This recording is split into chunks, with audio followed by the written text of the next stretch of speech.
দেখো, আজকে হইলো আমরা লেকচার 12 স্টার্ট করবো। লেকচার 12 হইলো এমবেডেড সিস্টেম ডিজাইন নিয়ে কথাবার্তা, ঠিক আছে? তো এখানে এমবেডেড সিস্টেম ডিজাইন হইলো আমরা প্রথমে দিক হইলো জেনারেল ডিজাইন প্রিন্সিপল, ঠিক আছে? ডিজাইন প্রসেসটা কি হয়, এরপরে হইলো মাইক্রো কন্ট্রোলার জিনিস কি, মাইক্রো কন্ট্রোলার একটা, ঠিক আছে? স্পেসিফিক মাইক্রো কন্ট্রোলারের আমরা ডিটেলস পড়বো। আর এরপরে হইলো মাইক্রো কন্ট্রোলারের ডিটেলস এর পরে আছে হইলো আমরা রইলো পেরিফেরালস, ঠিক আছে? বিভিন্ন ধরনের পেরিফেরাল ডিভাইস নিয়ে হালকা ডিসকাশন। এটা হলো বেসিক্যালি জাস্ট ইন্ট্রোডাকশন, মানে আমরা ইনডেপথ যাব না বেশি এই লেকচারে, ঠিক আছে? তো প্রথমে আসি হলো গিয়া এমবেডেড সিস্টেম জিনিসটা কি, what is an embedded system. তো নর্মালি ধরো একটা, ধরো ফুল একটা, ধরো প্রজেক্ট আছে, ফুল একটা মেকানিক্যাল প্রজেক্ট আছে বা ইলেকট্রিক্যাল প্রজেক্ট বা সিস্টেম আছে। এটার মাঝখানে কিছু কম্পিটিশনের তোমার হয়তো বা নেসেসিটি আছে। ওই স্পেসিফিক কম্পিটিশনাল নেসেসিটি গুলো ফিল আপ করার জন্য আমরা এমবেডেড সিস্টেম ডিজাইন ইউজ করি। এমবেডেড সিস্টেম হলে ওই যে মানে খুব কমপ্লেক্স কম্পিটিশনাল কাজ করার জন্য না, জাস্ট আমরা সিম্পল কম্পিটিশনাল কাজ করার জন্য। এবং আরেকটা ইম্পর্টেন্ট থিং হলো রিয়েল টাইম কম্পিটিশন করার লাগি আমরা এমবেডেড সিস্টেম ইউজ করে থাকি, ঠিক আছে? তো জেনারেলি তোমার একটা ফুল সিস্টেমের মাঝে তোমার হার্ডওয়্যারের কাজ থাকবো, মেকানিক্যাল পার্টস থাকবো, সাথে হইলো গিয়ে কম্পিটিশনের কাজ থাকবো, ওই সব মিলে হইলো টোটাল প্রজেক্ট হইব। আর এটা হইলো গিয়ে জাস্ট এমবেডেডটা হইলো জাস্ট কম্পিটিশন এন্ড হার্ডওয়্যারটারে ইন্টারফেসিংটা দিয়ে হলো আমরা বলতেছি এমবেডেড সিস্টেম, ঠিক আছে? তো জেনারেলি আমরা এখন যে ইউজ করি যে ডিভাইসেস তো বাসা বাড়িতে, বেশিরভাগ ডিভাইসের মধ্যেই কোনো না কোনো এমবেডেড সিস্টেম কন্ট্রোল আছে। যেমন ধরো ফর এক্সাম্পল তুমি মাইক্রোওয়েভ ওভেন চালাইতা, টাইমার সেট করা যায়, একটা টাইম পরে এটা অটোমেটিক অফ হয়ে যায়। এটার ভিতরে কি একটা মাইক্রো কন্ট্রোলার আছে, so it is an embedded system controller. Similarly fridge, ঠিক আছে? ডিজিটাল, বর্তমানে আছে কিছু হলো ডিজিটাল। আগের দিনের ফ্রিজ আসলে মেকানিক্যাল সুইচ, ওইগুলাতে এমবেডেড সিস্টেম না। বাট ধরো এখন ডিজিটাল সুইচ আছে, digital control, temperature exactly set করিয়ে দেওয়া যায়। ওটাতে কি আছে, মাইক্রো কন্ট্রোলার ইউজ করা লাগতেছে। এয়ার কন্ডিশনার, তুমি রিমোট দিয়ে তুমি টাইমার সেট করতে পারতেছো, রিমোট দিয়ে তুমি হইতেছে কি বলে আর টেম্পারেচার সেট করতে পারতেছো। তো ওইখানে ভিতরে যে কন্ট্রোলারটা আছে এটা একটা এমবেডেড সিস্টেম কন্ট্রোলার। বা এখন হইলো গিয়া যে ধরো কি বলে স্মার্ট হোম অ্যাপ্লায়েন্সেস যা আছে, ধরো অটোমেটিক লাইট অন অফ হইতেছে, এটার ভিতরে এমবেডেড সিস্টেম থাকে, কারণ হলো ওয়াইফাই কন্ট্রোল হয়, ঠিক আছে? সো মানে বেসিক্যালি স্মার্ট হোম রিলেটেড যত কিছু দেখবা সবই কম বেশ এমবেডেড সিস্টেম, ঠিক আছে? এছাড়া বাসা বাড়িতে অন্য যাই ইউজ করি, most of them electronic device এখন এমবেডেড সিস্টেম কন্ট্রোল, ঠিক আছে? তো নর্মালি মানে আমাদের পৃথিবীতে যে পরিমাণ হলো মাইক্রোপ্রসেসর ইউজ হয়, ঠিক আছে, মাইক্রোপ্রসেসরের 98%ই এমবেডেড সিস্টেমের কাজে ইউজ হয়। ধরো একটা গাড়ি আছে, গাড়ির ভিতর অনেক সিস্টেম আছে, ধরো ইভেন ইলেকট্রিক কার লাগতেছে না, নর্মাল, ঠিক আছে, আমরা কম্বাসন ইঞ্জিন বেসড কার যদিও হয়, এটার ভিতর অনেক এমবেডেড সিস্টেমের কাজ আছে। যেমন তোমার light on of automatic control করা, এই যে, তোমার নেভিগেশন সিস্টেম, ইভেন তোমার ধরো হইলো ওই যে রেডিও সিস্টেম যেগুলা, তো সবগুলোর জন্য অনেকগুলো এমবেডেড সিস্টেম প্রসেসর লাগে, ঠিক আছে? অনেকগুলো মাইক্রো কন্ট্রোলার থাকে, একটা না। তো এখন একটু স্লাইটলি চেঞ্জ হয়েছে, যেমন ধরো হয় কি যে দেখা গেছে যে বড় মানে পাওয়ারফুল মাইক্রো প্রসেসর দিয়ে একসাথে করে ফেলার ট্রাই করে, মাল্টিপল মাইক্রো কন্ট্রোলার ইউজ না করে। বাট স্টিল না, প্রচুর পরিমাণে মাইক্রো প্রসেসর ইউজ হয়। 2020-তে যখন হইতেছে চিপ শর্টেজ দেখা দিছিল, তখন দেখা গেছে দুনিয়াতে গাড়ির শর্টেজ হয়ে গেছে। কারণ কি, গাড়ির সব মেকানিক্যাল পার্টস রেডি করে বসে রয়েছে, কিন্তু ইলেকট্রনিক কম্পোনেন্ট বসাইতে পারতেছে না, মাইক্রো কন্ট্রোলারের শর্টেজ পড়ে গেছিল। এরকম আর কি, এখন দুনিয়াতে বেশিরভাগ জিনিসই হচ্ছে ইলেকট্রনিক জিনিস, যা বেশিরভাগই হইতেছে এমবেডেড সিস্টেম কন্ট্রোল, ঠিক আছে? এই হলো আমাদের এমবেডেড সিস্টেমের আইডিয়া। আর নেক্সট হলো যে এমবেডেড সিস্টেম আমরা যখন ডিজাইন করতে চাই একটা embedded system, how should we design that, ঠিক আছে? ডিজাইন প্রসেসটা কি, ঠিক আছে? তো এমবেডেড সিস্টেম ডিজাইনের ক্ষেত্রে আমাদের কয়েকটা জিনিস কনসিডারেশন লাগে। যে ধরো কতটুকু হার্ডওয়্যার আমার দরকার, ছোট কাজ করার লাগে আমি বড় হার্ডওয়্যার দরকার নাই। যেমন ধরো সাপোজ, ঠিক আছে, আমার দরকার just light fan on of করা, এটার জন্য আমি নিশ্চয়ই হলো গিয়ে ইন্টেল কোর i9 মাইক্রোপ্রসেসর নিয়ে আসবো না। হার্ডওয়্যারের রিকোয়ারমেন্ট আমার বুঝতে হবে কতটুকু হার্ডওয়্যার আমার লাগবে, মশা মারতে কামান নিয়ে বসলে হবে না, ঠিক আছে, অপটিমাইজ করা লাগবে। এরপরে হইতেছে ডিজাইন যে করবো, ডিজাইন ডেডলাইনে মিট করতেছে কিনা। কারণ অবশ্যই যে কোনো এগুলো প্রজেক্টের ডেডলাইন থাকবে, ডেডলাইন ইজ ইম্পর্টেন্ট, যখন হলো প্রফেশনাল লেভেলও কেউ কাজ করে তার ডেডলাইন মিট করা লাগে। এরপরে নর্মালি হয়তো বা নর্মাল কম্পিটিশনে আমরা এটা কনসিডার করি না, নর্মাল ধরো কম্পিউটার সফটওয়্যার ডিজাইনের ক্ষেত্রে, বাট এমবেডেড সিস্টেম ডিজাইনের ক্ষেত্রে হইতেছে আমাদের we must design so that the power requirement is as low as possible. Power consumption একদম মিনিমাইজ করা দরকার আমার। আর একটা জিনিস, ডিজাইনটা আপগ্রেডেবল হইতে হবে। ধরো একটা জিনিস চেঞ্জ করতে চাইতেছি, নতুন কিছু ইমপ্লিমেন্ট করতে চাইতেছি, সাথে এডিশনাল ফিচার দিতে চাইতেছি, এটার জন্য আপগ্রেডেবিলিটি মাথায় থাকতে হবে। যদিও এটা কনসিডারেশনটা এত high up in my list হবে না, বাট ঠিক আছে, it should be a consideration. স্কেলে মানে আপগ্রেড করা যাইতে হইতে পারে, ধরো হঠাৎ করে রিকোয়ারমেন্ট চেঞ্জ হয়েছে, সো আপগ্রেড করতে হইতে পারে।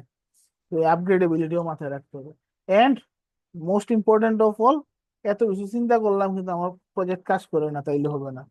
আমার প্রজেক্ট ইট মাস্ট ওয়ার্ক, ঠিক আছে, এক্সাক্ট আমার রিকোয়ারমেন্ট যা, সেই রিকোয়ারমেন্ট অনুযায়ী কাজ করে কিনা, it needs to be considered. ঠিক আছে, তো ডিজাইনের ক্ষেত্রে কিছু কমপ্লেক্সিটি বা ডিফিকাল্টি যেটা আছে, একটা প্রবলেম হইলো যে তোমার টেস্টিংটা একটু ডিফারেন্ট। ধরো তুমি সফটওয়্যার একটা বানাইতেছো, সফটওয়্যারের টেস্টিং ভেরি সিম্পল। তুমি ইনপুট দিবা, আউটপুট এক্সপেক্টেড আউটপুট যা আছে আসছে কিনা, না আসলে তুমি ডিবাগ করে বের করে ফেলতে পারবা, ঠিক আছে। বাট এমবেডেড সিস্টেম ডিজাইনের ক্ষেত্রে কি, তুমি যখন ডিজাইন করতেছো কম্পিউটারে সফটওয়্যারে সব, ঠিক আছে, কিন্তু ডিজাইন করার পরে তুমি ইমপ্লিমেন্টেশন যখন করবো, হার্ডওয়্যারে ইমপ্লিমেন্ট করবো, তোমার হয়তো বা দেখা যাচ্ছে কি তোমার সফটওয়্যারে কাজ করতেছে, হার্ডওয়্যারে গিয়ে কাজ করতেছে না, ঠিক আছে। তো অনেক সময় ওই লোকে দেখা যায় কি বড় যখন টিমে কাজ করে, যেই মানুষ ডিজাইন করতেছে সেই মানুষ ইমপ্লিমেন্টেশন হয়তো বা করতেছে না। মানে হার্ডওয়্যারের কাজটা যেই মানুষ করবে আর সফটওয়্যারের কাজটা আরেকজন মানুষ করতেছে, তার মধ্যে কোনো কমিউনিকেশন নাই। তো সফটওয়্যারের কাজটা সে সিমুলেশন করে করে দিয়ে দিল, হার্ডওয়্যারের কাজ হার্ডওয়্যার বানানোর পরে কাজ করতেছে না। তো দুইজনের মধ্যে কমিউনিকেশন হয় না, এটা একটা বড় প্রবলেম, ঠিক আছে। তো এটা একটা চ্যালেঞ্জ, কারণ অবশ্যই আমাদের এমবেডেড সিস্টেম প্রজেক্ট আমরা ডিজাইন করার পরে টেস্টিং এর জন্য ওই স্পেসিফিক হার্ডওয়্যারটা আমার লাগবে, হার্ডওয়্যার ছাড়া আমি টেস্ট করতে পারবো না। আর একটা সমস্যা হইলো তোমার অবজারভেশন করার বা এবং কন্ট্রোল করাটা ডিফিকাল্ট, বা limited amount of controllability and observability আছে তোমার। কারণ ইন জেনারেলি তোমার যে ইয়ে আছে কি বলে, এমবেডেড সিস্টেম প্রজেক্ট বেশিরভাগ গুলোতেই কি হয়তো বা ডিসপ্লে নাই, ঠিক আছে, স্ক্রিন নাই, কিবোর্ড নাই, তাহলে তুমি কেমনে তারে অবজার্ভ করবা? ঠিক আছে, অবজার্ভ করাটা কষ্ট। অনেক সময় দেখা যায় প্রজেক্টে শুধু এলইডি আছে, এলইডি দিয়ে ডিবাগ করা লাগতেছে, চিন্তা করা লাগতেছে, ঠিক আছে। আর এরপরে ধরো হইতেছে, ধরো সফটওয়্যারের ক্ষেত্রে ডিবাগ করা কি ইজি, তুমি কোডের মাঝখানে হইলো গিয়া ব্রেক পয়েন্ট মারিয়ে দিলা, তোমার ওইখানে এসে তুমি দেখ আইডিয়া করতে পারলা যে কি তোমার ভেরিয়েবলের কি কন্ডিশন আছে। হার্ডওয়্যারে তো ব্রেক পয়েন্ট বলতে কিচ্ছু নাই, ঠিক আছে, পুরাটা রান করতে হবে, রান করার মাঝখানে তুমি অবজার্ভ করে দেখতে হবে যে কতটুকু কি হইতেছে, এটা থেকে গ্যাস করতে হবে যাচ্ছে কি প্রবলেম হইতে পারে, ঠিক আছে। তো জেনারেলি অসিলোস্কোপ ইউজ করা হয়। বুঝি নাই। অসিলোস্কোপ ইউজ করে হয় না স্যার? অসিলোস্কোপ দিয়ে তো তুমি ধরো সাপোজ তুমি ভোল্টেজ আপ ডাউন খালি দেখতে পারবা, ঠিক আছে, বাট কেনে কাজ করতেছে না, ভেরিয়েবলের ভ্যালু কত এটা তুমি জানো না, জি না স্যার। এটা জানতে না, ভেরিয়েবলের কোন স্পেসিফিক ভ্যালুর জন্য তাপস কাজ করতেছে না, এটা তুমি আইডিয়া করতে পারতেছো না। মাল্টিমিটার আছে, এগুলো দিয়ে তো এই হয় না স্যার? মাল্টিমিডিয়াতে হালকা পাতলা আইডিয়া নিতে পারি আমরা, বাট এটাই তো বললাম যে অবজারভেশন করাটা লিমিটেড অ্যামাউন্টে আছে, যেটা কিনা তোমার সফটওয়্যারে এটার ফ্লেক্সিবিলিটি বেশি। তুমি একজ্যাক্ট ভেরিয়েবলের ভ্যালু কত এটা বাইর করে ফেলতে পারতেছো, ওইটা হলে কি সুবিধা বুঝাটা কেন কাজ করতেছে না। কিন্তু এখানে এটা খুব কঠিন হয়ে যায়, ঠিক আছে। আর আর একটা জিনিস হইলো ডেভেলপমেন্ট এনভায়রনমেন্টটা জেনারেলি মোর রেস্ট্রিকটিভ হয়, ঠিক আছে। ধরো রেস্ট্রিকটিভ কোন সেন্সে বলতেছি, ধরো সাপোজ তুমি সফটওয়্যার একটা বানাইতে চাইতেছো, কোন প্রসেসর ইউজ করবে এই সফটওয়্যার তোমার জানার দরকার নাই, হায়ার লেভেলে কাজ করতেছো, ঠিক আছে। তোমার ওই স্পেসিফিক মানে প্রসেসর নিয়ে চিন্তা করা লাগে না, তোমার কোনো একটা এপিআই আছে, এপিআই ইউজ করে ফেলতেছে। হোয়ার জেনারেলি এমবেডেড সিস্টেম ডিজাইনের ক্ষেত্রে তোমার স্পেসিফিক কোন হার্ডওয়্যারে রান করবে ওরা জানা লাগবে, ওই হার্ডওয়্যারের স্পেসিফিক সফটওয়্যারে তুমি ডিজাইন করতে হবে, ওই হার্ডওয়্যারের যে সাপ্লায়ার আছে তার যে টুলস আছে এই টুলস গুলো ইউজ করা লাগে ইন জেনারেলি। ঠিক আছে, হয়তো আরডিনো থাকে তো একটু ইজি হয়ে গেছে, অনেকগুলো different type of micro controller যে একটা সিঙ্গেল প্ল্যাটফর্মের মধ্যে আমরা কন্ট্রোল করতে পারতেছি। বাট তুমি যদি দেখো মানে ইয়েতে অ্যাকচুয়ালি রিয়েল লাইফে কিন্তু আরডিনো ইউজ করে না তারা। ঠিক আছে, স্পেসিফিক আলাদা আলাদা মাইক্রো কন্ট্রোলার থাকে, ওইগুলোর জন্য আলাদা করে আবার এই কষ্ট করে করে ডিজাইন করতে হয়। তো এই যে কাজটা, এটার জন্য কি আমার স্পেসিফিক টুলস ইউজ করা লাগে এখন। এবং এখানে দেখবো একটু আগে যেটা বলাতেছিলাম যে আমার মিনিমাইজ দি, ঠিক আছে, পাওয়ার কনজাম্পশন, এটা একটা। আরেকটা জিনিস বলি না যে কস্ট কনসিডারেশনও করতে হয় আমাদেরকে। তো দেখা যায় কি কস্ট কনসিডারেশনে ধরো এখন ডিজাইন করতেছি, দেখা যাইতেছে আমার চাইনিজ একটা মাইক্রো কন্ট্রোলার খুব কম দামে পাওয়া যাইতেছে, কম পাওয়ার কনজাম্পশন। তা আমার তো হইলো তোমার ম্যাটেরিয়াল কস্ট হলে কমবে হইলো এটা ইউজ করলে। তো এটা ইউজ করতে গেলে দেখা যাবে কি তার সফটওয়্যার এটা ফাউল। ঠিক আছে, সফটওয়্যার হইতেছে কি বলে সাপোর্ট নাই বেশি, ডেমো কোড নাই যে তুমি বুঝতে আইডিয়া নিতে তার এক্সাক্ট ধরো ইয়েটা কি, ধরো ইনস্ট্রাকশন সেট গুলো কি, এগুলো বুঝতে হয় না। তো এগুলা কমপ্লেক্সিটি তৈরি হয়ে যায়। দেখা আর যাচ্ছে কোনো বললেন একটা কি শুধু ও পিওর সিতে চাইনিজ কাজ হয়েছে। করতে হইতেছে। ঠিক আছে, তো পিওর সিতে তো জেনারেলি হার্ডার দেন ধরো আরডিনো লেভেলের যে কোড এটা, বা কোনো কারণে দেখা যাচ্ছে অ্যাসেম্বলিতে কাজ করা লাগতেছে, ওটা একটু হার্ডার, এই আর কি প্রবলেম। হ্যাঁ বলো। আর অনেক সময় ল্যাঙ্গুয়েজও চাইনিজ থাকে স্যার। হ্যাঁ হ্যাঁ, তাদের ডাটা শিট তো বুঝতেই না তুমি, চাইনিজ ল্যাঙ্গুয়েজ ডাটা শিট নিয়ে আসবে। তো এই আর কি, এগুলো মানে খুবই মানে মানে স্ট্রেসফুল একটা, ঠিক আছে, সিচুয়েশন। ঠিক আছে, তো এটা একটা বড় প্রবলেম। এগুলো হচ্ছে আমাদের কি যে মেইন যে প্রবলেম গুলো আসে। হুম। এখন এই প্রবলেম ওভারকাম করে কি করতে হবে, আমরা ডিজাইন করতে হবে। এখন ডিজাইন করার জন্য আমাদের ডিজাইন মেথোডোলজি বা ডিজাইন ফিলোসফি থাকতে হবে। ঠিক আছে, তো জেনারেলি মেথোডোলজি একটা থাকা ভালো, কারণ কি যে তুমি মেথোডোলজি যদি ফলো করো you will not skip any step. অনেক সময় মেথোডোলজি যদি ফলো না করে আমি আমার মন মতো ডিজাইন করলাম, ঠিক আছে, এক একদিন এক এক যা মন চাইতেছে তা করতেছি, তাহলে কি হবে, কোনো মেথড নাই। তো দেখা যাচ্ছে কোনো একটা কাজ স্কিপ করে চলে গেছে, কোনো একটা কাজ হইতেছে না। ঠিক আছে, সো এর জন্য স্টেপ বাই স্টেপ কাজ করার জন্য আমার ডিজাইন মেথোডোলজি থাকতে হবে। ঠিক আছে, তো জেনারেলি বিভিন্ন ধরো কম্পাইলার আছে বা সফটওয়্যার ইঞ্জিনিয়ারিং টুল আছে বা ক্যাড টুল আছে। ঠিক আছে, এগুলার সাহায্যে আমরা ওইগুলো অনেকগুলা মেথোডোলজির অনেকগুলা স্টেপে আমরা সিম্পলিফাই করতে পারি বা অটোমেট করতে পারি। ঠিক আছে, আর মেথোডোলজি ফলো করলে সুবিধাটা কি, ধরো একটা বড় কোম্পানিতে যদি ধরো সাপোজ ডিজাইন করে সবাই সেম প্রসেস ফলো করে দেখতে হবে, সবার মেথোডোলজি কি সেম, তখন সুবিধা হইতেছে কি, হঠাৎ করে ধরো একজনের লগে ধরো এক ইঞ্জিনিয়ার চাকরি ছেড়ে দিল প্রজেক্টের মাঝখানে, এই প্রজেক্টটাতে আরেকজন এসে যদি ইন্টিগ্রেট করতেছে, আরেকজন যদি এসে কাজ করতেছে, সে বুঝবে যে স্টেপ বাই স্টেপে কোন স্টেপে আছে, এটা যদি জানে সে নেক্সট কি করতে হবে সে জানে। যদি কোনো জেনারেল মেথোডোলজি না থাকে তাহলে কি হবে, এই আগের ইঞ্জিনিয়ার কি কাজ করছে কেউ জানে না, নতুন ইঞ্জিনিয়ার এসে কোপ আপ করতে পারতেছে না। তো এই জন্য আমাদের মানে একটা স্পেসিফিক মেথোডোলজি ফলো করা দরকার। ঠিক আছে, তো মেথোডোলজির ক্ষেত্রে আমরা কিছু স্টেপ আমরা, ঠিক আছে, মানে টোটাল প্রজেক্টরে মানে কিছু স্পেসিফিক স্টেপে হচ্ছে আমরা ভাগ করে নিব।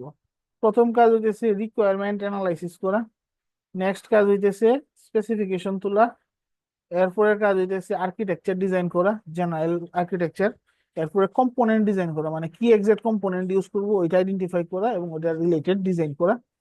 এরপরে ইন্ডিভিজুয়াল কম্পোনেন্ট ওয়াইজ যদি ডিজাইন করে ফেলি, ওইটারে একসাথে সবগুলো কম্পোনেন্টে একত্রিত করে ইন্টিগ্রেশন করা, এটা বলি সিস্টেম ইন্টিগ্রেশন। তাহলে দেখো পাঁচটা জেনারেল স্টেপে হলে গিয়ে আমরা আমাদের যে কোনো এমবেডেড সিস্টেম ডিজাইন রে, ঠিক আছে, প্রসেসটারে স্প্লিট করতে হবে। Requirement analysis, specification designing, architecture designing, component designing and last system integration. ঠিক আছে, তো এই ডিজাইনের ক্ষেত্রে আবার দুইটা আর ডিফারেন্ট ফিলোসফি আছে। একটা হলো টপ ডাউন ডিজাইন, আর একটা হইলো বটম আপ ডিজাইন। তো টপ ডাউন ডিজাইন বলতে কি, ধরো তুমি একটা ডেসক্রিপশন নিলা, ফুল ব্লক বানাইলা যে কি কি লাগবে।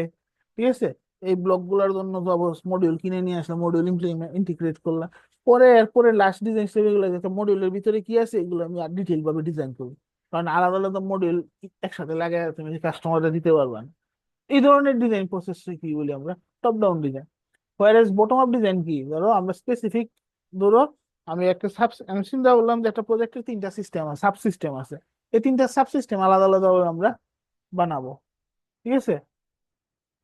এরপরে এই তিনটা সাব সিস্টেম আমরা কি করলাম, একসাথে ইন্টিগ্রেট করে ফুল ডিজাইন বানাইলাম, ঠিক আছে? এটা হলো বটম আপ ডিজাইন। তো দুইটার একটা ফলো করা যায়, but most of the time একটা মাঝামাঝি একটা সুইচ স্পট দাঁড় করায় কোনো কোম্পানি গুলা, যে টপ ডাউনেরও কিছু অ্যাপ্রোচ ইউজ করা হয়, বটম আপেরও কিছু অ্যাপ্রোচ ইউজ করা হয়, মিলাই হইতেছে ফুল সিস্টেম ডিজাইন করা হয়, ঠিক আছে? তো যখন আমরা এমবেডেড সিস্টেম ডিজাইন করব, আমাদের গোল কি থাকবে? ডিজাইন গোল হইতেছে কয়েকটা ইম্পর্টেন্ট ডিজাইন গোল আছে। একটা হলো পারফরমেন্স, মানে আমার ঠিক মতো পারফর্ম করতেছে কিনা, ধরো ওভারঅল কতটুকু স্পিডে কাজ করতেছে। ধরো সাপোজ তোমার সুইচ দিলে, মানে রিমোট থেকে তুমি ধরো লাইট অন স্যার, করতে, হ্যাঁ বলো। বটম আপ ডিজাইনের অ্যাপ্রোচ কেটা হয়েছে স্যার? ইন্ডিভিজুয়ালি কাম করতে না কেটা মানে স্যার? ইন্ডিভিজুয়ালি বলতে, একটা ধরো ফুল সিস্টেমের আমি অনেকগুলো সাব সিস্টেম বাইর করলাম, ঠিক আছে? প্রতিটা সাব সিস্টেম আলাদা আলাদা করে বানাবো, বানায়া সবগুলো সাব সিস্টেম একসাথে ইন্টিগ্রেট করবো, ঠিক আছে? হ্যাঁ, আর কি বলতেছিল কে? আচ্ছা, তো দেখো যেটা বলতেছিলাম যে আমাদের ডিজাইন গুলোর মধ্যে একটা কি থাকবে, যে পারফরমেন্স ঠিক আছে কিনা, ওভারঅল ধরো কত তাড়াতাড়ি আমার কাজ করতেছে। ধরো সাপোজ আমি একটা রিমোটে সুইচ চাপ দিলাম, সুইচ চাপ দিলে লাইট জ্বলার কথা, সুইচ চাপ দেওয়ার পরে যদি 2 ঘন্টা পরে লাইট জ্বলে তো হইতো না, 2 মিনিট পরে জ্বললে হইতো না, আমার টার্গেট কি 1 সেকেন্ডের ভিতর জ্বলতো, তাহলে এই পারফরমেন্স মিট করতেছি নি, ঠিক আছে? আমার একটা পারফরমেন্স গোল থাকবো যে আমি এতটুকু স্পিডে কাজ করতে হবে, ঠিক আছে? সিমিলারলি তোমার ডেডলাইনও থাকবো যে এই ডেডলাইনের ভিতর কাজ করতে হবে, এটা মিট করতে হবে।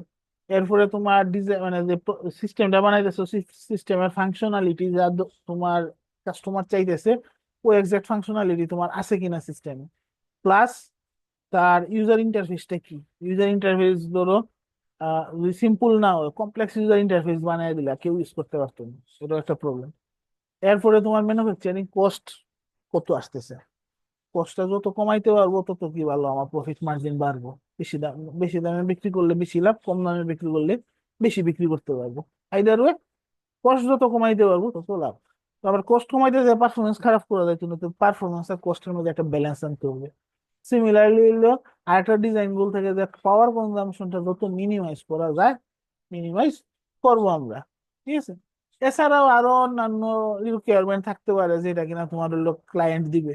যেমন ধরো বললো যে ফিজিক্যাল সাইজ এত ছোট হইতে হবে, এটা বেশি বড় হইলে হবে না, তাহলে ফিজিক্যাল সাইজেরও রিকোয়ারমেন্ট আমাদের মাথায় রাখতে হবে। অনেক সময় ক্লায়েন্ট না দিলেও ধরো কোন জায়গায় ইউজ হবে এটার উপর বেস করে আমার কিন্তু ফিজিক্যাল সাইজ ডিসাইড করতে হবে। এখন ধরো সাপোজ আমি যেটা বললাম যে সুইচ, রিমোট কন্ট্রোল সুইচ বানাই দিয়েছে, সুইচ যদি ধরো সুইচ বোর্ড এত বড় একটা সুইচের বোর্ড বানায় নিয়ে আসলা, তাহলে তো হবে না, ছোট একটু হইতে হবে, নাহলে সুইচ বোর্ডে তো ইন্টিগ্রেট করতে পারবো না। ওই ধরনের ধরো হচ্ছে ইউজেবিলিটির উপর, কোন জায়গায় ইউজ হবে এটার উপর ডিপেন্ড করে আমি আর একটা ফিজিক্যাল সাইজের কনস্ট্রেন্ট আসতে পারে, ঠিক আছে? বা ইউজারই বলতে পারে, মানে ক্লায়েন্ট বলতে পারে না আমার এতটুকু ছোট হইতে হবে, নাহলে হবে না, ঠিক আছে? সো এগুলো ফিজিক্যাল সাইজেরও কনস্ট্রেন্ট আসে, এরকম আরো অন্যান্য কনস্ট্রেন্ট আসতে পারে। ধরো সাপোজ ক্লায়েন্ট কইলো যে তুমি লাইট ইউজ করলে লাইটের কালার সবুজ হইতে হইব, নীল হইতে পারতো না, বলতেই পারে ক্লায়েন্ট, ওইটাও আমার মাথায় রাখতে হবে, ঠিক আছে? এরপরে দেখো আরেকটা জিনিস যেটা ইম্পর্টেন্ট, সেটা হইলো আমরা যখন ডিজাইন করি প্রতিবার বললাম না অ্যাবস্ট্রাকশন করে ফেলছি আমরা পুরা ডিজাইন প্রসেসে, তো প্রতি স্টেপে পরে পরে আবার কি করা লাগে, প্রতি অ্যাবস্ট্রাক্টেড স্টেপের পরে পরে এটা আবার রিফাইনমেন্ট করা লাগে ডিজাইন গোলের সাথে আমার, ঠিক আছে? অ্যালাইন হইছে কিনা অ্যালাইনমেন্ট দেখে, এবং হচ্ছে তোমার ক্লায়েন্টের সাথে কমিউনিকেশন করে ডিজাইন রিফাইনমেন্ট করা লাগে। রিফাইনমেন্ট করার সুবিধা হইলো যে আমাদের হইতেছে ওই যে ক্লায়েন্টের নিড মিট করতে পারতেছি কিনা এটা দেখতে পারতেছি, এটা বুঝবো, ঠিক আছে? অনেক সময় দেখা যায় যে ধরো শুরুতে আমি ধরো পাওয়ার কনজাম্পশন এত লাগবে এগুলো চিন্তা ভাবনা করছি, আগে বুঝতেছি যে আগে হচ্ছে লিস্ট একটা প্রোডাক্ট ডেমনস্ট্রেবল স্টেটে আসুক, এরপরে আমরা আরো রিফাইন করে অথবা পাওয়ার কনজাম্পশন মিনিমাইজ করার ট্রাই করবো। শুরুতে যদি পাওয়ার কনজাম্পশন মিনিমাইজ করার ট্রাই করি, তাহলে জীবনেও কাজ হইতো না, ঠিক আছে। আগে আমার হইলো প্রথম কাজ হইলো একটা মানে মানে ওয়ার্কিং স্টেটে একটা, ঠিক আছে, প্রোডাক্ট নিয়ে আসতে হবে। এটা বলে এমভিপি, মিনিমাম ভায়াবল প্রোডাক্ট। তো একটা মিনিমাম ভায়াবল প্রোডাক্ট তৈরি করার পরে হইলো বাকি রিফাইনমেন্ট করে করে কস্ট, স্পিড, পরে পাওয়ার কনজাম্পশন সবগুলো ডিজাইন গুলো মিট করানোর জন্য আরো রিফাইনমেন্ট করতে হবে। ঠিক আছে, তো এই হইতেছে আমাদের আইডিয়া। এখন আসি হইতেছে আমরা রিকোয়ারমেন্ট জিনিসটা কি।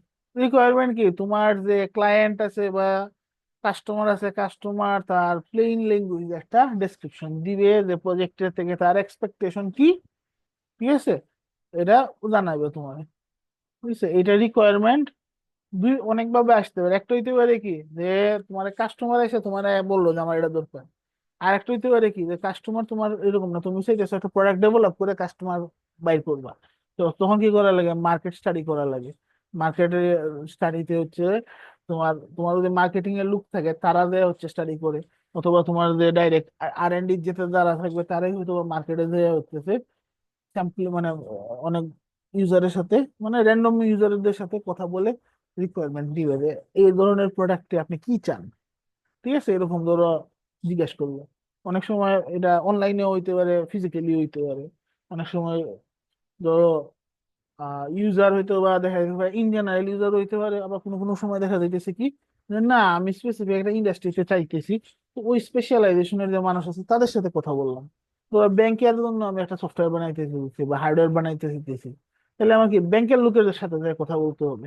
ঠিক আছে, তো ওরকম আর কি রিকোয়ারমেন্টটা আইদার ধরো সাপোজ তোমার ক্লায়েন্ট এসে ডাইরেক্ট তোমার কাছে চাইতে পারে, আবার তুমি যদি নিজে প্রোডাক্ট ডেভেলপ করতে চাও তুমি হলো কাস্টমারের কাছে যাই রিকোয়ারমেন্ট খুঁজে নিয়ে আসতে হবে। তো রিকোয়ারমেন্ট জেনারেলি, ঠিক আছে, হইলো একদম সিম্পল ল্যাঙ্গুয়েজে থাকে রিকোয়ারমেন্টটা। আবার কোনো কোনো সময় রিকোয়ারমেন্টটা যদি ইঞ্জিনিয়ার কেউ দেয় তাহলে এই রিকোয়ারমেন্টটা অনেক সুন্দর করে গুছাই দিল, এটাই দেখা যায় কি স্পেসিফিকেশন হয়ে যেতে পারে। কোনো কোনো সময় ধরো লেম্যান পার্সন যদি রিকোয়ারমেন্ট দেয়, এটা হয়তো বা স্পেসিফিকেশন হবে না, এটার জন্য আমার আলাদা করে স্পেসিফিকেশন ডিজাইন করতে হবে। আর যদি ওই লোক ইঞ্জিনিয়াররাই দেয় সেক্ষেত্রে কি হবে কি আমার স্পেসিফিকেশনটাই রিকোয়ারমেন্ট যেটা আছে এটাই কিন্তু স্পেসিফিকেশন হয়ে যাবে। ঠিক আছে, তো দেখো রিকোয়ারমেন্ট আর স্পেসিফিকেশনের মধ্যে তফাৎটা কি। ঠিক আছে, জেনারেলি কনজিউমাররা যদি দেয়, ধরো ইঞ্জিনিয়ার দিল না রিকোয়ারমেন্ট, সেক্ষেত্রে কি তারা জানে না, একজ্যাক্ট টার্মিনোলজি জানতো না, এ তার তার মন মতো কথা হইব। ঠিক আছে, তার জাস্ট কইব যে বাটনও চাপ দিতে হবে, বাটনটা কি জাতের বাটন হইব এটা নিশ্চয়ই এ কইতে পারতো না। ঠিক আছে, বাটন তো অনেক ধরনের সুইচ আছে, তো সুইচ কি যে ধরনের হইব এটা সে বলতো না, সে জেনারেল কথাবার্তা কইব। বাট তোমার ইঞ্জিনিয়ার যখন হইতেছে করবো মানে বলবো, তখন কি স্পেসিফিক বলতে হবে এই ধরনের সুইচ হইতে হইব আমার, নাহলে কাজ করবে না। তো নর্মালি যদি তোমার লেম্যান পার্সন তোমার রিকোয়ারমেন্ট দেয় তখন ইঞ্জিনিয়ারের কাজ কি, এটা হইতেছে এটা থেকে প্রপার ইঞ্জিনিয়ারিং ল্যাঙ্গুয়েজে কথা বলে এটার স্পেসিফিকেশনটা রেডি করা। ঠিক আছে, স্পেসিফিকেশন রেডি করার পরে আবার হইলো কনজিউমারের সাথে কথা বলতে হবে। ধরো স্পেশালি যদি তোমার কোনো ক্লায়েন্ট তোমার হইলে প্রজেক্টটা দেয়, তখন অবশ্যই তার সাথে কথা বলতে হবে যে না আমি এরকম এরকম বানাইছি, তোমার কি ঠিক আছে কিনা বলে নিতে হবে। হয়তো বা সে অনেক টার্ম না বুঝতে পারে, তাহলে বুঝাইতে হবে যে এরকম এরকম। কারণ যদি ধরো কমিউনিকেশনে গ্যাপ থাকে তোমার ইউজারের সাথে তোমার, তখন দেখা যাবে কি তুমি প্রোডাক্ট বানাইছো ইউজার পছন্দ আর করে না, কেউ ইউজ করতেছে না, একটা খারাপ অবস্থা তৈরি হয়ে যাবে। এটা অ্যাভয়েড করার জন্য প্রতি স্টেপে হচ্ছে কমিউনিকেশন ইম্পর্টেন্ট। এখন দেখো রিকোয়ারমেন্ট আবার দুই ধরনের আছে, এগুলো আবার তোমরা হয়তো বা জানো সব, এগুলো হইলো যে সফটওয়্যার ইঞ্জিনিয়ারিং এর হলো functional requirement, non functional requirement. ঠিক আছে, ফাংশনাল রিকোয়ারমেন্ট হচ্ছে কি যে ইনপুটের সাথে আউটপুটের যে ইনপুট এটা হলে আউটপুট এটা হবে, এই কাজটা হলো ফাংশনাল রিকোয়ারমেন্ট। আর নন ফাংশনাল কি যে না আমার ধরো কাজটা তারা তো কত স্পিডে করতেছে, তো কুইকলি করা দরকার, কস্ট কমা দরকার, সাইজ দ্রুত হওয়া দরকার, ওয়েট কম হওয়া দরকার, পাওয়ার কনজাম্পশন কম হওয়া দরকার, সবসময় কাজ করা উচিত। এই ধরনের রিকোয়ারমেন্ট এটা কিন্তু মেইন না, মুখ্য রিকোয়ারমেন্ট না, এটা হলো নন ফাংশনাল রিকোয়ারমেন্ট। ধরো সাপোজ সফটওয়্যারের পার্সপেক্টিভ যদি চিন্তা করি, ধরো সফটওয়্যারে একটা তোমার দরকার হইলো যে ক্যালকুলেট, ধরো ক্যালকুলেট করে কিছু একটা, ধরো মর্গেজ ক্যালকুলেটর বানাইছো তুমি। ঠিক আছে, তো ক্যালকুলেশন করে দিতেছে কিনা এটা হলো ফাংশনাল রিকোয়ারমেন্ট। এখন পেজটা দেখতে সুন্দর কিনা, পেজটা মোবাইলে কাজ করে কিনা, এটা কিন্তু নন ফাংশনাল রিকোয়ারমেন্ট, এটা কিন্তু ম্যান্ডেটরি না, আগে হলো মেনলি কাজ করতে হবে। তো জেনারেল রিকোয়ারমেন্ট থেকে যখন আমরা কাজ শুরু করব, ফাংশনাল রিকোয়ারমেন্টটা আগে ইমপ্লিমেন্ট করার ট্রাই করব, এরপরে হইতেছে নন ফাংশনাল রিকোয়ারমেন্ট গুলাকে করা যায় কিনা দেখবো। আমরা টার্গেট থাকবে নন ফাংশনাল রিকোয়ারমেন্ট গুলো ফুলফিল করা, না পারলে কমিউনিকেশন করতে হবে যে না এটা সম্ভব হইতেছে না, কি কারণে কমিউনিকেশন করে জানাইতে হবে, ঠিক আছে। তো এখানে দেখো কিছু নন ফাংশনাল রিকোয়ারমেন্টের এক্সাম্পল দেওয়া আছে, যেমন ধরো হলো গিয়ে time required to compute the output, input দিলে কত সময় লাগতেছে আউটপুট আসতে, তাহলে তার পারফরমেন্স রিকোয়ারমেন্ট, এটা কিন্তু ফাংশনাল না। কস্ট কত, ম্যানুফ্যাকচারিং কস্ট কত, এরপরে হইলো গিয়া তোমার ইঞ্জিনিয়ারিং কস্ট, মানে হইলো গিয়া ধরো ডিজাইনের আর&ডির ক্ষেত্রে তার কস্ট কত হইছে, ঠিক আছে, এগুলো হইলো গিয়া কস্টের মধ্যে আসবে। তার হলো অ্যাপ্লিকেশন অনুযায়ী তার সাইজ ওয়েট কি হবে এটা জানতে হবে আমার। তারপরে পাওয়ার কনজাম্পশন, পাওয়ার কি হলো, ব্যাটারি পাওয়ার হবে কিনা, না ডাইরেক্ট আমি ওয়ালে পাওয়ার দিব, ব্যাটারি পাওয়ার হলে ব্যাটারি কতক্ষণ চলবে, এই জিনিসগুলো আমাদের রিকোয়ারমেন্টের মধ্যে আসবে, ঠিক আছে। এরপরে তোমার যখন হইলো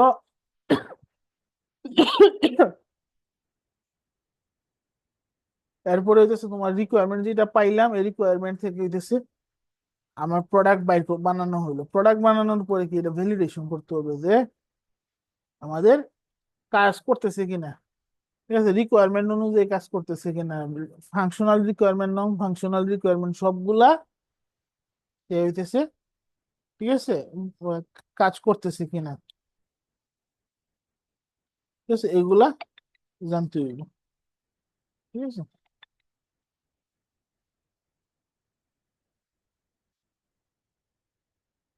এই কে মেসেজ পাঠাইতেছো আমাদের, একটা মিনিট।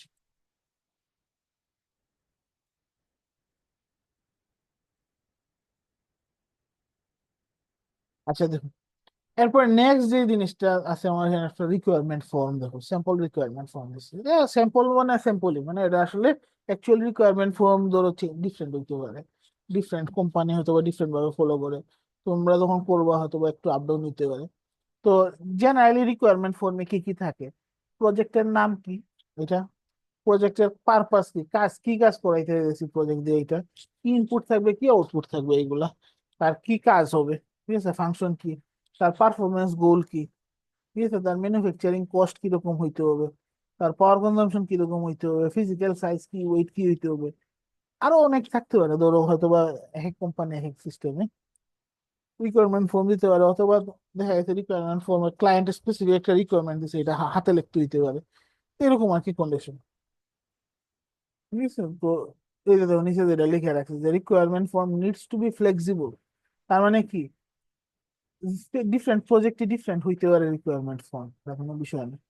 তো এখানে দেখো একটা স্যাম্পল রিকোয়ারমেন্ট ফর্ম, ঠিক আছে, ধরো কি থাকে, ধরো এর নাম তো জাস্ট এক লাইনের নাম হবে, প্রজেক্টের পারপাসটা এক দুই লাইনে লিখতে হবে, ইনপুটে কি হবে, কি ধরনের ডাটা হবে, ঠিক আছে, তার ডাটার ক্যারেক্টারিস্টিক্স কি, ইনপুট আউটপুট ডিভাইস কি কি লাগবে, ধরো ডাটা কি অ্যানালগ হবে, ডিজিটাল হবে না মেকানিক্যাল ডাটা, ডাটাকে পিরিয়ডিক হবে না এপিরিয়ডিক হবে, কয় বিটের ডাটা হবে, ডিভাইস কি কি লাগবে, বাটন লাগবে না, এডি কনভার্টার লাগবে না, ডিসপ্লে লাগবে কিনা, এগুলা জিনিস, ফাংশন আরো ডিটেলসে লিখবো, ঠিক আছে, এই ইনপুটে বাটন চাপ দিলে ওই আউটপুট আসবে, এইগুলা স্পেসিফাই করে লিখবো আমরা, ঠিক আছে, কি ইনপুটের জন্য কি আউটপুট আসবে, ঠিক আছে, ইউজার কিভাবে ইন্টারাক্ট করবে, ঠিক আছে, তারপরে ইউজার কি, ঠিক আছে, কিভাবে ধরো সাপোজ এটা থেকে আউটপুট পাবে, এই সব ডিটেলস ইন ডিটেলস, ধরো আউটপুট হইতে পারে, ডিসপ্লেতে আসতে পারে, স্পিকারে আসতে পারে, তো এই জিনিসগুলো সব ইন ডেপথ হচ্ছে আমরা ফাংশনসে লিখবো।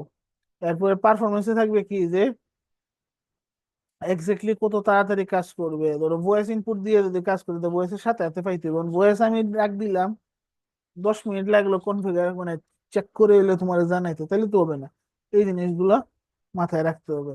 তার কস্ট কত হবে, ঠিক আছে, তো কস্ট জেনারেলি হইতেছে আমাদের যত মিনিমাইজ করা যায় তত ভালো, ঠিক আছে।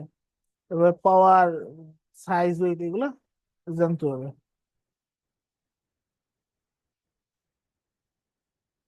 তো রিকোয়ারমেন্ট ফর্ম কিন্তু একদম শেষ স্টেপ না, এটা একদম স্টার্টিং, এই রিকোয়ারমেন্ট ফর্মের পরে অনেক কাজ থাকে। রিকোয়ারমেন্ট ফর্ম বেসিক্যালি কি আমার যে প্রজেক্ট শুরু করলাম এই প্রজেক্টের একটা ইন্ট্রোডাক্টরি ডকুমেন্ট, এরপরে হইতেছে আমরা আরো অনেক, ঠিক আছে, কাজ করতে হবে। অনেক সময় দেখা যাইতেছে কি রিকোয়ারমেন্ট দিছে আমার ক্লায়েন্ট, কিন্তু রিকোয়ারমেন্ট একটার সাথে একটা কনফ্লিক্টিং, যেটা কিনা আমি স্পেসিফিকেশন ডিজাইন করার সময় পাইতেছি যে রিকোয়ারমেন্ট একটার সাথে একটা ম্যাচ হইতেছে না। তো এগুলো হচ্ছে বাইর করতে হবে, ঠিক আছে। অনেক সময় দেখা যায় যে ইনপুট একটা আছে, এটার আউটপুট দেয় না রিকোয়ারমেন্ট, তার মানে কি এই ইনপুট আনলে আমি কিছুই করবো না, তা না। তখন কি আবার ক্লায়েন্টের সাথে কমিউনিকেট করা লাগে। অনেক সময় দেখা যায় যে আনরিয়ালিস্টিক, ঠিক আছে, ফিচার দিয়া বলছিল। ধরো কইলো যে সাইজ হইতে হইব ছোট, ঠিক আছে, কিন্তু এটা হলো গিয়া 1 সপ্তাহ চলতে হইব ব্যাটারিতে। ব্যাটারি দেওয়ার জায়গা দিল না তোমার, ব্যাটারির তো মানে লিমিট আছে যে যত বড় ব্যাটারি তত বেশিক্ষণ চলবে, যত ছোট ব্যাটারি তত কম সময় চলবে। কারণ ব্যাটারি বড় দিতে মানে বেশি 7 দিন চলতে হলে ব্যাটারি বড় দিতে হইতেছে তোমার, কিন্তু তোমার দিতে দিবে না ব্যাটারি।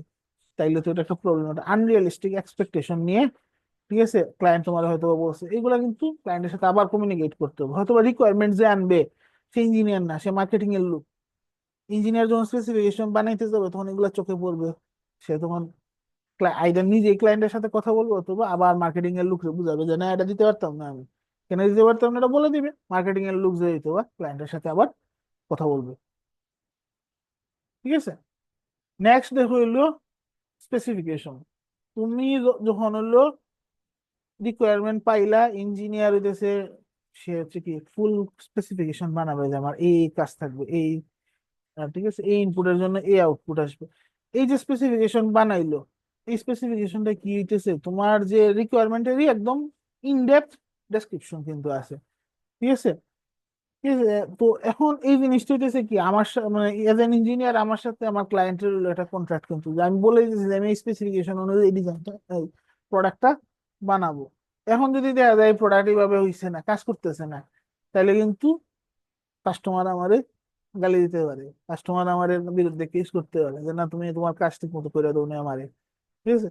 তো এটা কিন্তু স্পেসিফিকেশন যখন আমি বানাইতেছি স্পেসিফিকেশনটা, ঠিক আছে, মানে একটা কাইন্ড অফ কন্ট্রাক্টের মতোই কাজ করে, ঠিক আছে। তো স্পেসিফিকেশন আবার যদি বেশি ভেগলি লিখি, মানে বা বেশি টেকনিক্যাল জার্গন দিয়ে পড়ায় দিই, তাহলে সমস্যা কি, ক্লায়েন্ট আমার বুঝতো না, ঠিক আছে। ক্লায়েন্ট না বুঝলে একটা প্রবলেম। আবার যদি কিছু স্পেসিফিকেশন লিখলাম এমন ভাবে একটা এমবিগুয়াস, যে ইঞ্জিনিয়ার ইমপ্লিমেন্ট করবো, যে স্পেসিফিকেশন বানাইছে সে নিশ্চয়ই ইমপ্লিমেন্ট করতেছে না, কারণ যে ইমপ্লিমেন্ট করবো এই বুঝছে না স্পেসিফিকেশন কি, এমবিগুয়াসলি লেখছো। সো প্রবলেম হইতেছে কি, ইমপ্লিমেন্টেশনে ভুল থাকবে। ইমপ্লিমেন্টেশনে যদি ভুল থাকে, ঠিক আছে, তাইলে তোমার ক্লায়েন্ট নিশ্চয়ই হ্যাপি হইতো না তোমার কাজে। সো এটা কিন্তু আমাদের মাথায় রাখতে হবে, ঠিক আছে। কারণ এই স্পেসিফিকেশনের উপর বেস করে হইতেছে কি আমরা একটা আর্কিটেকচার ডিজাইন করবো, আর্কিটেকচারের উপরে বেস করে সিস্টেম ডিজাইন করবো। তো স্পেসিফিকেশনে গাফলা থাকলে সিস্টেমে গাফলা চলে আসবে, ঠিক আছে। তো এই যে স্পেসিফিকেশন বানাইলাম, এরপরে আসবে হচ্ছে কি আমার অ্যাকচুয়াল ডিজাইনের কাজ। স্পেসিফিক রিকোয়ারমেন্ট অ্যানালাইসিস এবং স্পেসিফিকেশন তৈরি, এগুলো ডিজাইনের কিছুই না, ঠিক আছে। ডিজাইন শুরু হবে আর্কিটেকচারাল ডিজাইন থেকে। আর্কিটেকচারাল ডিজাইন আমরা কি করব, ধরো আমি প্রথমে ডিসাইড করতে হবে কি মাইক্রো কন্ট্রোলার ইউজ করবো, আদৌ মাইক্রো কন্ট্রোলার ইউজ করবো না মাইক্রো প্রসেসর ইউজ করবো, ঠিক আছে। আমার যে হইতেছে ইনপুট নেওয়ার জন্য কোন এক্সাক্ট জিনিস ইউজ করবো, কি ইউজ করবো, আউটপুটের জন্য কি ইউজ করবো, আউটপুটের ধরো ডিসপ্লে দেওয়া লাগে, ডিসপ্লেকে ছোট দিব না বড় দিব, কোন সাইজের ডিসপ্লে দিব, এইগুলো হইতেছে কি আর্কিটেকচার ডিজাইনে চলে আসবে। তো আর্কিটেকচার ডিজাইন যখন আমরা করব, তখন কি হবে, আমরা সব আইডিয়া ক্লিয়ার হয়ে যাবে, আমার প্রজেক্টে এক্স্যাক্টলি কি কাজ করা লাগতেছে, কি কি আছে, সবকিছু আমাদের এখানে চলে আসবে আর কি, ঠিক আছে। তো আর্কিটেকচার ডিজাইনের মধ্যে কি কি থাকে, ঠিক আছে, আমি কিন্তু বলে ফেললাম এখনই, যে না দেখো তোমার হার্ডওয়্যারের কম্পোনেন্ট কি কি লাগবে, সিপিইউ কি লাগবে, পেরিফেরাল ডিভাইসেস কি লাগবে, ঠিক আছে, এগুলো ডিসাইড করব। তারপরে তুমি কোন সফটওয়্যার ইউজ করবা, ঠিক আছে, যদি ডিজাইনের জন্য এটাও চিন্তা করতে হবে। আবার ধরো তোমার ডিজাইন মানে সিস্টেমে যদি সফটওয়্যার কম্পোনেন্ট থাকে, ধরো এরকম থাকলো যে মোবাইল একটা অ্যাপের মাধ্যমে কন্ট্রোল করতেছো, তো অ্যাপটাও কিভাবে কাজ করবে, অ্যাপের আর্কিটেকচারটা আমার ডিজাইন করতে হবে, কোন লাইব্রেরি এক্স্যাক্টলি ইউজ করবে অ্যাপের জন্য, অ্যাপে হচ্ছে আমার কি কি ফাংশনালিটি থাকবে, সবকিছু এই ডিজাইনের মধ্যে চলে আসবে, ঠিক আছে। এবং আর্কিটেকচার ডিজাইন যখন করব তখন আমার ফাংশনাল এবং হচ্ছে নন ফাংশনাল যে স্পেসিফিকেশন বা রিকোয়ারমেন্ট আছে সবগুলা, ঠিক আছে, মাথায় নিয়ে কাজ করতে হবে। ঠিক আছে, তো আর্কিটেকচার ডিজাইন যখন শেষ করলাম, আর্কিটেকচার ডিজাইনের পরে হইতেছে আমরা অ্যাকচুয়াল হার্ডওয়্যার বা সফটওয়্যার ডিজাইন করবো। হার্ডওয়্যারের ক্ষেত্রে কিছু কিছু হার্ডওয়্যার ধরো হইলো বিল্ট ইন, মানে এটা আমি কি চেঞ্জ করে কিছু না, তোমার সিপিইউ মেমোরি এগুলো তো বানানোর কিছু নেই, আমি কি বাজার থেকে কিনে নিয়ে আসবো, আমার ইমপ্লিমেন্ট করবো। সফটওয়্যারের লাইব্রেরি যেগুলো এগুলো আমার বানানোর দরকার নেই, এক্সিস্টিং অ্যাভেলেবল আছে ওটা আমি ইউজ করবো। ঠিক আছে, আবার কোনো কোনো সময় লাইব্রেরি যেমন হয়তো বা এক্সিস্টিংটা কাজ করতেছে না, এটা মডিফাই করা লাগতে পারতেছে। ঠিক আছে, এগুলো কিন্তু নিয়ে আসতে হবে। আবার কিছু কিছু কম্পোনেন্ট কি অ্যাভেলেবল না, তুমি নিজে বানাইতে হবে, হয়তো বা হার্ডওয়্যারও নিজে বানানি লাগতে পারে, সফটওয়্যারও নিজে বানানি লাগতে পারে, যে একটা স্পেসিফিক তুমি কোড চাচ্ছ ইমপ্লিমেন্ট করো, ওটার লাইব্রেরি নাই, তখন তুমি কি করতে হবে, নিজে বানাইতে হবে।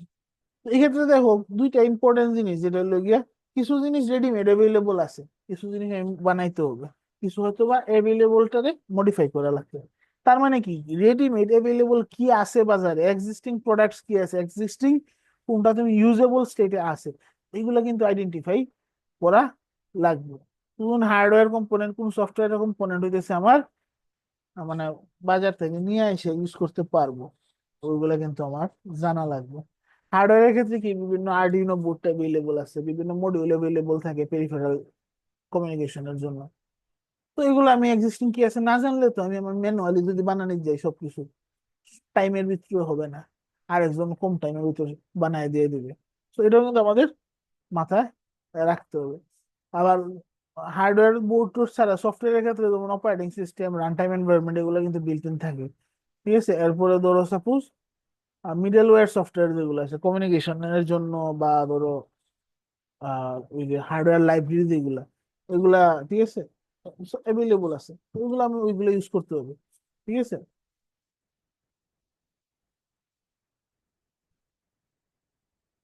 এরপরে ধরো হলো গিয়ে তুমি ধরো সাপোজ একটা খুব বড় কোম্পানি যদি হয়, বড় কোম্পানি কি কাজ করে আগের কাজের সাথে ধরো হয়তো বা, ধরো আগে আমি একটা জিনিস বানাইছি, এই এক্সিস্টিং ওই সফট মানে ওই প্রজেক্টের কিছু একটা পার্ট হতো বা নতুন একটা প্রজেক্টে ইউজ করা যাইতেছে, এইটা সম্পর্কে আইডিয়া থাকা লাগে। ঠিক আছে, তো জেনারেলি বড় কোম্পানি গুলাতে তাদের ইন্টারনাল নলেজ বেস থাকে, যে ইন্টারনালি হইতেছে অলরেডি এই কাজটা হয়েছে, একটা কোড বেস আছে, যে কেউ যদি সেম কাজটা করতে নতুন করে করার দরকার না, ওইটা জাস্ট রেপ্লিকেট করলেই হয়। ঠিক আছে, তো যেমন ধরো সাপোজ সিম্পল এমবেডেড সিস্টেমে যারা কাজ করে, ধরো হয়তো বা আমি আগে কোনো সময় ওয়েদার অ্যানালাইসিসের কাজ করছি, এদের ডাটা অ্যাকুইজিশনের কোড আছে আমার কাছে, আমার নতুন একটা বানাইতে গেলে আমি একদিনে বসে তুলনা করে বানাই ফেলবো। ঠিক আছে, বিকজ আমার কাছে এটা অ্যাভেলেবল আছে। ঠিক আছে, এরকম হইতেছে ধরো নতুন কাজ করলে হয়তো অ্যাভেলেবল থাকবে না, যখন একটা কোম্পানি এক্সপিরিয়েন্স হয়ে যাবে তার কাছে অনেক পুরানা প্রোডাক্ট অ্যাভেলেবল থাকবে, ওই প্রোডাক্ট গুলা ইউজ করা জানতে হবে। ঠিক আছে, এরপরে দেখো লাস্ট যে কাজ, এটা হলো সিস্টেম ইন্টিগ্রেশন। অনেকগুলো ছোট ছোট কম্পোনেন্ট বা সাবসিস্টেম যখন আমরা ডিজাইন করলাম শেষ, এখন আমরা সবগুলোর একসাথে ইন্টিগ্রেট করে আমার ফাইনাল প্রোডাক্ট বানাবো। ওই ইন্টিগ্রেশন স্টেজে যাই হইতেছে কি সবচেয়ে বেশি ঝামেলা করে, সবচেয়ে বেশি পেইন দিয়ে হইতেছে ইন্টিগ্রেশন করাতে। ঠিক আছে, কারণ দেখা যায় হয়তো বা তুমি ধরো সাপোজ একটা সিস্টেমে আসে, টেম্পারেচার মেজার করতেছো, হিউমিডিটি মেজার করতেছো, প্রেসার মেজার করতেছো, ডিসপ্লে করতেছো, তুমি ইন্ডিভিজুয়ালি ধরো টেম্পারেচার মেজার করতে পারতেছো, ইন্ডিভিজুয়ালি হিউমিডিটি মেজার করতে পারতেছো, ইন্ডিভিজুয়ালি প্রেসার মেজার করতে পারতেছো, ইন্ডিভিজুয়ালি তোমার ডিসপ্লেতে শো করতে পারতেছো। যখন তিনটা এক লগে মেজার করে ডিসপ্লেতে শো করতে পারতেছো, দেখা যায় কি একটা কাজ করে না। ঠিক আছে, এখন কেন কাজ করছে না এটা আইডেন্টিফাই করতে হবে। ইন জেনারেলি কাজ না করার পিছনে কিছু কমন রিজনস থাকে, এক্সপিরিয়েন্সের সাথে আসে, কিন্তু আবার আনকমন কিছু একটা প্রবলেম হইতে পারে, এগুলো আইডেন্টিফাই করতে হবে। অনেক সময় দেখা যাবে যে প্রজেক্ট ছোট ছোট ইন্ডিভিজুয়ালি প্রজেক্ট গুলা ধরো কোড সাইজ ছোট, যখন ফুল ইন্টিগ্রেট করছো কোড সাইজ হয়ে গেছে বড়, তোমার মাইক্রো কন্ট্রোলার যেটা ডিসিশন নিশ্চয় ইউজ করবা, ওটাতে আর মেমোরি সাপোর্ট করতেছে না এত বড় কোড, তখন কি করতে হবে, বাধ্য করে আবার তোমার স্পেসিফিকেশনে চেঞ্জ আনতে হবে, হার্ডওয়্যার আর্কিটেকচার ডিজাইনে চেঞ্জ আনতে হবে, এগুলো চেঞ্জ করে আবার নতুন করে কাজ শুরু করতে হবে। এগুলো আসলে সিস্টেম ইন্টিগ্রেশনে অনেক সময় সিস্টেম ইন্টিগ্রেশন তো আবার পুরানো স্টেপ গুলাতে ডিফাইন করা লাগে আর কি।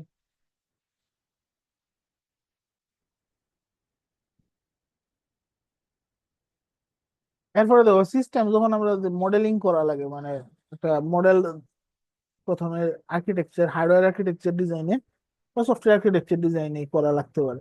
তো কমন কিছু হলো মডেলিং প্রসেস আছে, ঠিক আছে। ব্লক ডায়াগ্রাম দিয়ে রিপ্রেজেন্ট করতে পারি, বা ব্লক ডায়াগ্রাম থেকে আরো ধরো মোর ডিটেইল যদি দেখাইতে চাই তখন হয়তো বা স্কেমেটিক ডিজাইন করা লাগতে পারে। তো এই যে ডিজাইন গুলা করতে হয়, এগুলো স্ট্যান্ডার্ড প্রটোকল, মানে স্ট্যান্ডার্ড যে ইন্ডাস্ট্রিতে যে স্ট্যান্ডার্ড ইউজ হয় এগুলা মেনটেন করে করাটা ওয়াইজ। যদি এগুলা মেনটেন না করে তাহলে দেখা যাবে কি আমারটা কেউ ইউজ করতে পারবে না, এটা হয়ে যাবে কি একটা বিগ প্রবলেম। তো এত কিছু বললাম, এখন আমরা একটা এক্সাম্পল দেখি, ঠিক আছে, ডিজাইন স্টেপের। স্যার একটা জিনিস স্যার, হ্যাঁ বলো। এই যে সফটওয়্যার যে কি ডেভেলপ করবো এটার জন্য যে দাম, এগুলা কিভাবে ঠিক করবো, এটা কি তোমার কোনো লেখা কথা আছে? শোনা যাইতেছে না, একটু লাউডলি বলবানি। যে সফটওয়্যারের প্রাইস কিভাবে সেট আপ করবো স্যার, মানে বলবো কিভাবে ক্লায়েন্টকে, এটার জন্য কোনো রুলস রেগুলেশন আছে কিনা? এটা তো আসলে উচ্চ নেই, স্ট্যান্ডার্ড এত কিছু নাই, রেজার মতো। এটা তোমার লস না হইলেই হইলো, তুমি লাভ করতে, ঠিক আছে। বাট ধরো যদি সফটওয়্যার মানে ধরো সাপোজ তুমি ওয়েবসাইট বানাইয়া বিক্রি করতেছো, সেই ক্ষেত্রে যেটা হইলো গিয়া জেনারেলি গুড প্র্যাকটিস সেটা হইলো তোমার অন্য কোম্পানি গুলা কি রেটে বিক্রি করতেছে এটা খোঁজ নিতে হবে, জানতে হবে। কম্পিটিটিভলি যদি তুমি প্রাইসিং না করো তোমার কাছ থেকে কেউ সফটওয়্যার কিনবে না, এটা মাথায় রাখতে হবে। Same same goes for hardware, তুমি কম্পিটিটিভ প্রাইসে যাইতে হবে। এর জন্যই যে ম্যানুফ্যাকচারিং কস্ট যদি কমাইতে পারো তাহলে তুমি লাভ করবে, কারণ বাজার রেটে দিতে পারছো। তো মানে বাজার রেট শুধু যদি না জানো তাহলে কিন্তু হবে না। তো আবার এরকম আসলে বাংলাদেশে আসলে এটা ভেরি টাফ, কারণ বাংলাদেশে কি হচ্ছে, কিছু কোম্পানি গুলো আছে তারা হইলো গিয়ে পারলে পানির দামে সফটওয়্যার দিয়ে দিতেছে, ঠিক আছে। তো তুমি তার সাথে কেমনে কম্পিট করবা? সেক্ষেত্রে তুমি ধরো প্রাইস বাড়াইতে হবে। তুমি কেন, তুমি যে দেখা গেছে কি যে বানাইতে যে টাইম লাগতেছে, তোমার সফটওয়্যার ডেভেলপারে যে টাকা দিতেছো এর থেকে কম হইলো যদি কেউ বিক্রি করে সফটওয়্যার, তুমি তো কম্পিট করতে পারত না। ইন দ্যাট কেস তোমার কম্পিটিশনের জন্য তোমার একটা স্পেশালাইজেশন, মানে তোমার একটা স্পেশালিটি দেখাইতে হবে যে আমারটা এই কারণে ভালো, ঠিক আছে। তোমার হয়তো বা কোয়ালিটি ইমপ্রুভ করতে দিতে হবে। দেখা যাচ্ছে যে এই লোকে কম দাম দিতেছে তার সফটওয়্যার রেগুলার ক্র্যাশ করে, তোমার সফটওয়্যার যদি ক্র্যাশ না করে তাহলে হয়তো বা তোমারটা বেশি টাকা দিয়ে কিনবে, ওরকম আর কি। বাট কোনো এরকম জেনারেল রুলস নাই, ঠিক আছে। আচ্ছা, বুঝছি ওকে, স্যার। আমরা একটা এক্সাম্পলটা দেখি তাইলে। এটা হলো গিয়া জিপিএস মুভিং ম্যাপ, মানে বেসিক্যালি কি গাড়িতে যাইতেছো যাওয়ার সময়, এটা পুরানা দিনের প্রজেক্ট আর কি, বর্তমান দিনের প্রজেক্ট না, এটা বই, ঠিক আছে, পুরানা আগের থেকে পড়াইতেছি দেখে আর কি, ঠিক আছে। বেসিক্যালি এটা কাজটা হইতেছে গাড়ি থেকে, মানে গাড়ি চালাইতেছো, জিপিএস থেকে তার লোকেশন নিবে, লোকেশন নিয়ে তোমার ম্যাপের মধ্যে তোমার লোকেশনটা পয়েন্ট আউট করবে, মানে ড্রাইভিং হেল্পের জন্য। এখন আসলে মোবাইলেই সব করা সম্ভব, ঠিক আছে। But still let us see যে প্রসেসটা কি। তার মানে প্রথম কাজ কি, যে জিপিএস এর মাধ্যমে লোকেশন নিবে এবং ম্যাপ পেইন্ট করে, ঠিক আছে, ওই স্পেসিফিক লোকেশনটা পিন পয়েন্ট করে দিবে সে, ঠিক আছে। তাহলে প্রথম হইতেছে রিকোয়ারমেন্ট তুলতে হবে, ফাংশনালিটি কাজ কি, অটোমেটিক অটোমোটিভ ইউজ, মানে গাড়িতে ইউজের জন্য, ঠিক আছে। রাস্তার ম্যাপের মধ্যে মেজর রোড ল্যান্ডমার্ক এগুলা শো করবে। একটা ইউজার ইন্টারফেসের জন্য একটা 400 বাই 600 পিক্সেলের স্ক্রিন লাগবে। বাটন তিনটার বেশি হইতে পারবে না, তোমার ইউজার বলে দিছে। অথবা বাটনের মাধ্যমে একটা মেনু আসবে, পপ আপ মেনু থাকবে। পারফরমেন্স হইতে হবে কি, ম্যাপ স্ক্রল করতে হবে স্মুথলি, ঠিক আছে, ল্যাগ করে তাইলে হবে না বলে দিছে, ঠিক আছে। এবং অন করার সাথে সাথে 1 সেকেন্ডের ভিতর পাওয়ার অন হইতে হবে, এবং হচ্ছে 15 সেকেন্ডের ভিতর জিপিএস লোকেশন আইডেন্টিফাই করতে হবে। ওই হচ্ছে রিকোয়ারমেন্ট গুলা দিলবে। তারপরে কস্ট হইতেছে যে $100 বিক্রি করতে হবে। তার মানে কি তুমি $30 বেশি তোমার ম্যানুফ্যাকচারিং কস্ট হইতে পারবে না। ম্যানুফ্যাকচারিং কস্ট মানে cost of good sold, COGS, অথবা আরেকটা টেকনিক্যাল টার্ম আছে সেটা বলে হলো গিয়া বম, BOM, ঠিক আছে। বিল অফ ম্যাটেরিয়াল, ঠিক আছে। বিল অফ ম্যাটেরিয়াল বা কস্ট অফ গুডস সোল্ড 30-এর বেশি হইতে পারবে না বলে দিছে। মানে এটা কিন্তু দেখো জেনারেলি এরকম মার্কআপ থাকে, তোমার সফটওয়্যার ডিজাইনের ক্ষেত্রে তোমার কস্ট যত হবে তার হলো দ্বিগুণ তিনগুণ হলে তুমি প্রাইস যদি না করো তাহলে তোমার লস হবে প্রজেক্টে, ঠিক আছে। এরপরে হইলো ফিজিক্যাল সাইজ এন্ড ওয়েট হইলো কি ছোট হইতে হবে so that কারেন্ট ড্যাশবোর্ডে রাখা যায়। আর হইতেছে পাওয়ার কনজাম্পশন কম হইতে হবে, বলে দিছে যে গাড়ির সিডি প্লেয়ার বা ডিভিডি প্লেয়ারের সমান পাওয়ার কনজাম্পশন হইতে হবে, এর বেশি হইতে পারবে না। তো রিকোয়ারমেন্ট পাইলাম, তো এখান থেকে দেখো রিকোয়ারমেন্ট ফর্মটা কি হবে, নাম কি, জিপিএস মুভিং ম্যাপ, পারপাস কি, একটা consumer grade moving map for driving. Input কি থাকবে, পাওয়ার বাটন থাকবে, দুইটা কন্ট্রোল বাটন থাকবে, বলে দিছে আগে যে তিনটা বেশি বাটন থাকতে পারবে না। এটা ধরো জেনারেল হলো ক্লায়েন্টের সাথে কথা বলে পাইছো, এটা বাদে হচ্ছে যে মার্কেটিং এর লুক আছে, এটা ফর্মটা ফিল আপ করবে। আউটপুট কি হবে, একটা ব্যাকলিট এলসিডি 400x600, ব্যাকলিট কেন দরকার, অন্ধকার থাকলে নাহলে কাজ করবে না। এরপরে হচ্ছে ফাংশন, 5 রিসিভার জিপিএস লাগবে, display the current latitude and longitude, ঠিক আছে। এরপরে হচ্ছে পারফরমেন্স কি, স্ক্রিন আপডেট হইতে হবে। ক্লায়েন্ট বলছে কি যে স্মুথলি রান করতে পারবো, স্মুথ বলতে তো এক্স্যাক্টলি কতটুকু এটা বলে নাই, তাহলে এটা আমরা ডিসাইড করছি যে 0.25 সেকেন্ডের ভিতর আপডেট করতে হবে, তো 0.25 সেকেন্ডের ভিতর হইলে দেখা যাবে স্মুথ হবে না। এরপরে ম্যানুফ্যাকচারিং কস্ট কত হবে, around $30, cost of goods sold. আর পাওয়ার কনজাম্পশন কি, কম পাওয়ার কনজাম্পশন হইতে হবে, তাহলে 100 মিলি ওয়াট দিয়ে দিলাম। ফিজিক্যাল সাইজ উইথ হলো 5x5 সেন্টিমিটার, 15 সেন্টিমিটার থেকে বড় হইতে পারবে না, আর 350 গ্রামের থেকে বড় হইতে পারবে না। এটা পেয়ে গেলাম কি আমরা রিকোয়ারমেন্ট ফর্ম ফিল আপ করলাম। এরপরে এটা থেকে আমাদের স্পেসিফিকেশন রেডি হবে, ঠিক আছে। তাহলে এখানে স্পেসিফিকেশনের ডিটেলস থাকতে হবে যে জিপিএস থেকে কি ডাটা পাচ্ছি, ম্যাপের ডাটা কি আছে আমার কাছে অ্যাভেলেবল, তার ইউআইটা দেখতে কিরকম হবে, ঠিক আছে। তার ধরো অপারেশনাল রিকোয়ারমেন্ট কি, ইউজারের পছন্দ মতো স্যাটিসফ্যাক্টরি রিকোয়ারমেন্ট আছে কিনা, ঠিক আছে, ব্যাকগ্রাউন্ডে কি কাজ করবে, এই জিনিসগুলো স্পেসিফিকেশনে তো হবে। তো এখানে আর ইনডেপথ স্পেসিফিকেশন লেখা নাই, জাস্ট জেনারেল আইডিয়াটা দেওয়া। এরপরে দেখো নেক্সট ব্লক ডায়াগ্রাম। ব্লক ডায়াগ্রামে হচ্ছে বেসিক্যালি কি তোমার সিস্টেম আর্কিটেকচারটা ড্র করা।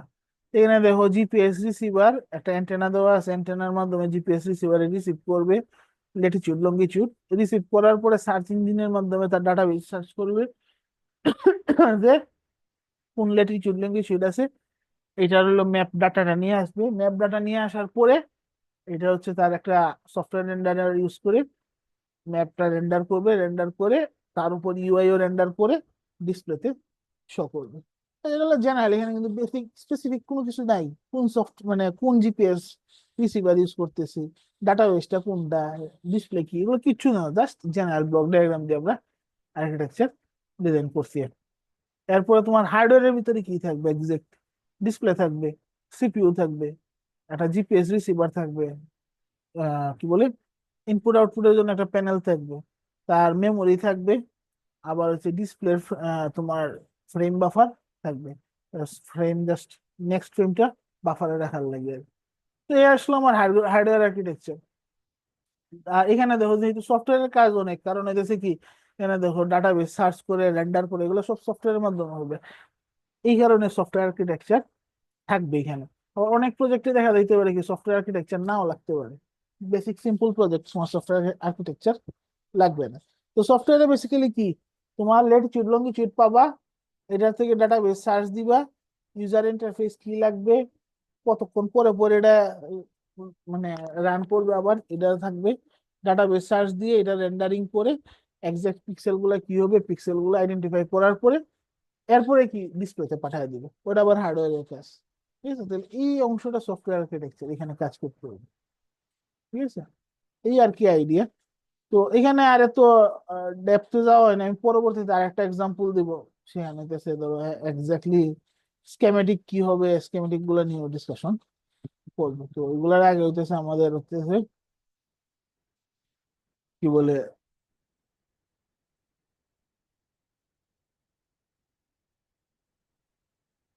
আজকে এতটুকুই, আমরা নেক্সট ক্লাসে হইতেছে মাইক্রো কন্ট্রোলার থেকে শুরু করবো।